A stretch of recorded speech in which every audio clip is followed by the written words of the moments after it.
colossal, du jamais vu, extraordinaire. Oh! Est-ce que c'est pas un petit peu exagéré? On en parle.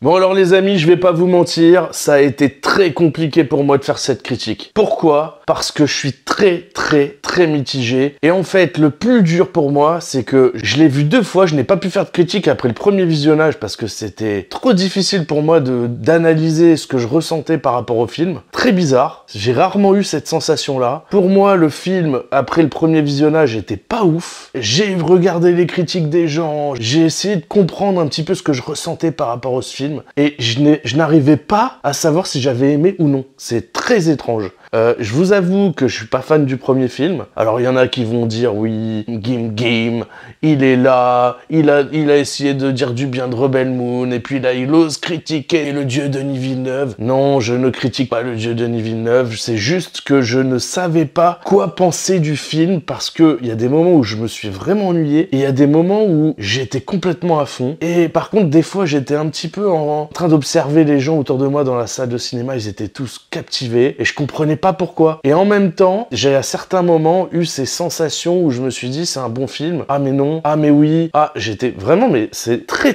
compliqué. Et le deuxième visionnage m'a permis de comprendre beaucoup de choses, de comprendre un petit peu le ressenti des uns et des autres. J'ai vu des critiques des gens qui disaient du mal du film et j'ai vu les critiques des gens qui en disaient du bien. Et le pire dans tout ça, vous savez ce que c'est? C'est que les deux ont en partie raison. Alors, le film, on peut le dire, a suscité beaucoup d'engouement parmi les spectateurs et les gens ont adoré le film en majorité. Eh bien, je ne savais pas quoi en penser parce que je vous avoue réellement que je me suis bien ennuyé une partie du film. Je me disais mais il se passe pas grand chose, je m'ennuyais, c'était un peu trop contemplatif pour moi, trop posé. Et pourtant, en creusant la question, j'ai vu des attraits. Par exemple, j'ai vu une critique qui disait que la musique était pourrie. Honnêtement, personnellement, sur le premier visionnage, je me rappelais pas spécialement de la musique, ça m'avait pas plus marqué que ça. Deuxième visionnage, bah ouais, en fait, c'est bon, quoi. C'est peut-être pas un thème aussi marquant que peuvent l'être les Indiana Jones, etc. Enfin, certains thèmes musicaux qui sont bien connus et qui restent dans notre tête, mais les films ont tous les deux leur marque de fabrique et on reconnaît bien la bande-son. Donc je ne suis pas du tout d'accord avec cet argument comme quoi la musique de Hans Zimmer n'est pas bonne. Elle est parfaitement adaptée au film et elle le met plutôt en valeur. J'ai quand même des critiques à faire sur certaines choses. Oui, je trouve que ceux qui critiquent le film en négatif ont pas tort sur, par exemple, l'antagoniste, que je trouve assez moyen. Il est plutôt bien présenté au départ, et puis finalement, le combat de la fin, il a un peu tout claqué. Après, que les scènes d'action les scènes de combat ne soient pas forcément ouf, je peux le comprendre, mais c'est pas forcément le but de Denis Villeneuve qu'elles soient ouf. Regardez le film Batman Dark Knight, je suis désolé, mais les chorégraphies de combat sont pas exceptionnelles. Et pourtant, c'est un film exceptionnel, pour plein d'autres raisons, pour les scènes d'action, etc. Donc là aussi, on a du visuel extraordinaire, il faut l'admettre. Et puis on a des parties qui sont un peu creuses. Ce qui m'a fait réaliser que c'est un bon film à mes yeux, en dehors de ces moments d'ennui que j'ai pu avoir, c'est de comprendre le fond de l'histoire. Mais pourquoi ça m'intéresse? C'est parce que si Denis Villeneuve a bien retranscrit ce que le livre dit, alors là c'est intéressant parce que finalement, le fond de l'histoire est vraiment la clé pour kiffer ce film, à mon avis. Et moi, en fait, tout ce qui m'a dérangé, tout ce qui m'a mis mal à l'aise sur le premier épisode, bien, en discutant, en revoyant certaines scènes du premier film, j'ai compris, j'ai réalisé que, bien, en fait, c'était assez exceptionnel si l'analyse que j'en ai faite est la bonne. Si ce n'est pas la bonne, alors le film est pourri à mes yeux. Je vous explique de quoi je parle. Timothée Chalamet est présenté comme l'élu, celui qui va sauver le monde, celui qui va apporter le paradis sur la planète, et lui a très peur à un moment donné d'être en fait celui qui va amener la guerre, etc. Mais finalement, on n'arrive pas à savoir si c'est de la manipulation politique, cette histoire d'élu, genre parce que quand on voit comment les gens sont à fond, sauf Zendaya qui elle prend du recul et arrive à ne pas rentrer dans cette espèce de folie religieuse, et ben on s'aperçoit que finalement dans le premier film, la mère de Timothée était déjà dans un état d'esprit de manipulation des masses. Et donc, on est toujours dans cet état d'esprit dans le deuxième épisode. épisode. Par exemple, le fait qu'il monte un ver géant. Ok, c'était le plus gros ver, mais ça fait pas de lui un élu quand on y réfléchit, dans la mesure où tous les autres Fremen sont capables de monter sur un ver géant. Pas si exceptionnel que ça. Le fait qu'ils survivent au fait de boire de l'eau bleue, là, enfin l'espèce de liquide qui sort des vers, bah ça non plus, c'est pas si exceptionnel que ça, puisque apparemment, on l'a vu, ils sont habitués à résister à des poisons depuis leur enfance. Donc peut-être que il a pu résister à ça parce qu'il avait fait ça. L'histoire de la larme de Zendaya qui le sauve, est-ce que c'est réel? Est-ce que c'est pas de la manipulation de sa part pour faire croire, pour faire monter, faire basculer l'opinion des gens de son côté. Donc il y a toute cette partie du film finalement où on doute un peu de ça. Moi je l'ai perçu très très tard, alors sans doute que certains ont compris ça dès le premier film et que moi je suis long à la détente et ça je suis complètement capable de l'accepter parce que je comprends vite mais il faut m'expliquer longtemps. Mais en tout cas j'ai bien compris que pour moi il est un manipulateur en fait. Et au début il veut pas rentrer dans cette manipulation, celle de sa mère, mais finalement il le fait. Quand on voit également la position de certaines femmes, des prêtresses, etc., pour manipuler aussi l'opinion, pour manipuler même les rois, les empereurs, etc., c'est quand même assez cool. Donc on a tout un contexte politique qui est vraiment passionnant finalement. Sur le premier épisode, la première fois que j'ai vu sur le premier épisode, j'ai pas été transcendé et finalement, bah, je commence à comprendre un petit peu le film dans son ensemble et je commence à trouver qu'en effet, il a des qualités assez incroyables. Je trouve que un film qui suscite le débat est un film qui mérite de toute façon d'être vu. J'ai l'impression que dans la tête des gens, on présente un petit peu le personnage, le principal de Timothée Chalamet comme un héros. Mais en fait, pour moi, j'ai l'impression que c'est plutôt un anti-héros. C'est l'opposé d'un héros. Regardez ce qu'il fait à la fin, finalement. Quand on voit ce qu'il prend comme décision à la fin du film, quand il décide finalement d'aller contre la volonté de son père, parce que c'est ce que lui dit l'empereur. Il lui dit « Ton père, je l'ai tué parce que il avait été trop faible. » Pourquoi il lui dit qu'il était faible? Parce qu'il avait trop de cœur. Et en fait, c'est une qualité d'avoir trop de cœur. Et là, en fait, qu'est-ce que fait Timothée Chalamet? Il va contre son propre cœur. Il va contre la façon dont fonctionnait son père. Donc en fait, son père était un héros. Son père était un homme bien. Mais lui, ce n'en est pas un. Et d'ailleurs, il prend le risque de mettre en danger tout le monde et des millions de gens, puisqu'il sait apparemment qu'il y a un risque pour que la guerre qu'il va y avoir fasse des millions de morts. Et il y va quand même, en fait. Et en plus, en allant contre son corps et en rejetant l'amour qu'il a pour Zendaya. À aucun moment je le vois héroïque, le gars. Et en plus, quand on creuse vraiment, bah, on se rend compte que justement, avoir choisi un acteur comme Timothée Chalamet, c'est vraiment pour montrer que c'est la propagande religieuse qui va lui donner un statut qu'il n'aurait jamais eu par ses propres moyens. En fait, c'est ça qui est extraordinaire. Alors oui, c'est se battre, etc., mais ça s'arrête là, en fait. C'est une question de circonstances, de coïncidence, et finalement, lui, il utilise ça pour se faire grandir, quoi. Enfin, moi, je trouve qu'il y a une vraie profondeur à ce niveau-là. C'est un peu la déification de l'être humain.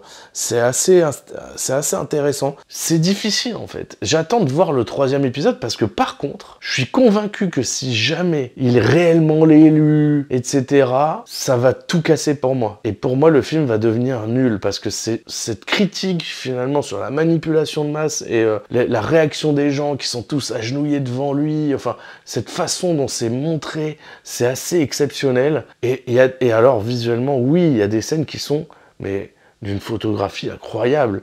Par exemple, la scène où on le voit en train de marcher avec une capuche, d'ailleurs, j'ai appris une chose également dans ce film, c'est que marcher avec une capuche, il n'y a pas plus stylé, c'est ça qui fait épique en fait. Donc marcher avec une capuche, c'est ce qu'il faut faire pour être stylé, ça c'est sûr et certain. Donc non, sérieusement, quand il marche et qu'il passe à travers la foule et qu'on voit un plan de la foule immense comme ça, c'est génial. Et alors, autre point, je trouve aussi, il y a une critique qui dit que Timothée Chalamet a pas de prestance, c'est pas tellement, il est trop chétif pour faire un chef de guerre, etc. Et en fait, j'étais totalement d'accord, je n'aime pas trop son jeu de rôle, son jeu d'acteur, si ce n'est une scène où je l'ai trouvé exceptionnel, c'est celle où il est entouré par toute la foule et qui leur dit « Vous pouvez pas me vaincre » et qui commence à crier en leur disant de l'écouter, quoi. En leur disant « Mais c'est moi qui décide. Vous allez faire ce que je vous dis. » Et cette scène est assez géniale, et là, je trouve qu'il a de la prestance. Il y a d'autres petits moments comme ça où il sort du lot, quoi. Et pourtant, moi, pour moi, je l'aurais plus mis sur des rôles comme Wonka, parce que, enfin, en tant que chef de guerre, c'est pas fou. Mais Là où je me suis trompé, c'est que peut-être que c'est exactement l'objectif du réalisateur Denis Villeneuve. Pourquoi ? Parce que si on prend quelqu'un qui a une carrure de chef de guerre, qui est balèze, on n'a pas du tout ce qui touche à l'aura autour de la fausse religion, de la manipulation de masse à travers les croyances religieuses, etc. C'est ces croyances-là qui font de lui quelqu'un qui a de la prestance et du coup lui donne une valeur aux yeux des gens qui est extraordinaire. Et c'est ça qui est intéressant. Parce que s'ils avaient pris un acteur qui a déjà un charisme incroyable, ça marche plus. On n'est pas du tout... ça met pas en valeur justement cette manipulation. Donc il y a vraiment dans le choix de Denis Villeneuve, il y a un choix très intéressant et logique par rapport peut-être à l'endroit où veut nous amener le réalisateur dans le film. Donc voilà, il y a toute une réflexion autour de ça. Je trouve que c'est très intéressant. Et alors oui, il y a c'est pas épique forcément tout le temps, mais il y a quand même 2 scènes d'action qui sont assez énormes pour moi avec le char, où ils font péter le char, etc. Donc ça c'est une scène qui pour moi est assez stylée. La scène à la fin est assez cool. J'avais trouvé qu'elle était trop courte lors de mon premier visionnage, et puis finalement dans le deuxième ça va. Donc bon voilà, en fait nos avis peuvent évoluer, le mien a évolué en tout cas, donc je suis désolé hein, pour ceux qui sont pas d'accord avec moi, mais voilà, c'est un peu ce que j'ai ressenti. Ce que je voulais dire aussi, c'est que par exemple la scène, pour moi, où la musique est exceptionnelle, où il y a un côté épique, c'est une simple scène où il est sur le verre en train de commencer à piloter, et la musique s'arrête presque, et là il lève le genou, et au moment où il se dresse comme ça pour piloter le verre, la musique explose, là, oh là là, cette scène est géniale, donc non, il y a de l'émotion, il y a du côté épique, il y a aussi le rôle de Zendaya qui est assez génial. Je trouve que le chef des Harkonnen, là, le horreur là, énorme qui vole, il est affreux. Lui, il est exceptionnel, il joue super bien. Il y a de bons trucs, il y a vraiment de bonnes choses dans ce film. Et donc, je dirais qu'avec le recul, j'ai quand même assez bien aimé, alors que je vois quand même pas mal de défaillances, de défauts dans le film. Mais peut-être que ce que je voyais comme des défauts sont en réalité des qualités, et inversement. Ça dépend réellement de ce qu'ils vont faire par la suite. Et voilà, c'est un peu la vision que j'ai du film. Je voudrais bien avoir vos avis. Je voudrais savoir s'il y en a d'autres qui, comme moi, sont sortis du film sans avoir vraiment décidé, sans savoir réellement ce qu'ils avaient ressenti, s'ils étaient bien, s'ils avaient aimé le film, s'ils ne l'avaient pas aimé. J'aimerais savoir vos avis, j'aimerais savoir si je suis le seul dans ce cas, ou alors si vous êtes tous complètement sûrs d'avoir surkiffé le film. Moi, j'en fais pas partie, je suis pas là-dedans, mais je dois admettre que c'est quand même un sacré film. Et je m'excuse auprès de tous mes auditeurs d'avoir osé aimer Rebel Moon encore une fois, parce que à côté évidemment de ce film, il n'y a pas photo, on peut le dire. Mais c'est pas les mêmes attentes qu'on a sur un film de Denis Villeneuve que sur un film Netflix qui sort que sur Netflix. Enfin, on peut pas attendre les mêmes choses. Là, le film Dune 2, il était très attendu.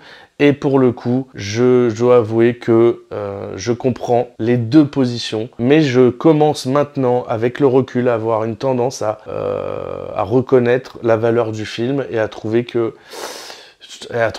est plutôt pas mal. Maintenant, je trouve quand même qu'il y a des sacrées longueurs et que ça manque parfois de rythme. Et voilà, c'est tout ce que j'avais à dire pour ce film. J'espère que vous avez aimé ma vidéo. Si vous avez des commentaires à faire, n'hésitez pas. Essayez de ne pas m'insulter dans les commentaires pour ceux qui ont aimé à 200% le film. Ceux qui n'ont pas aimé le film, essayez aussi de comprendre que c'est possible. On a le droit en fait de pas aimer les mêmes choses. On a le droit de ne pas ressentir les mêmes choses devant un film. On n'a pas tous les mêmes attentes. On n'a pas tous la même sensibilité. Et c'est normal, et c'est une bonne chose, parce que du coup, il en faut pour tout le monde. On a le droit de kiffer des films de série Z, on a le droit de kiffer des films d'action et de ne pas les aimer, on a le droit d'aimer les films romantiques, alors que d'autres vont les détester, et en fait, on fait notre choix à travers tout ça, et c'est pour ça que c'est important qu'il y ait de la diversité dans les films qu'on peut regarder, parce que du coup, on découvre d'autres univers, et on découvre d'autres façons de penser, et ça, c'est super important. Et comme là, j'avais envie de faire une vidéo hyper sérieuse pour parler de Dune 2, et ben là, je me suis mis en mode premier degré, je suis hyper sérieux et j'ai envie d'aller jusqu'au bout comme ça. Donc abonnez-vous s'il vous plaît pour que cette chaîne puisse devenir extraordinairement épique et comme Dune 2, exploser les compteurs et devenir le film de l'année, etc. Et que ma chaîne devienne la chaîne YouTube la plus vue au monde, s'il vous plaît. Ou pas.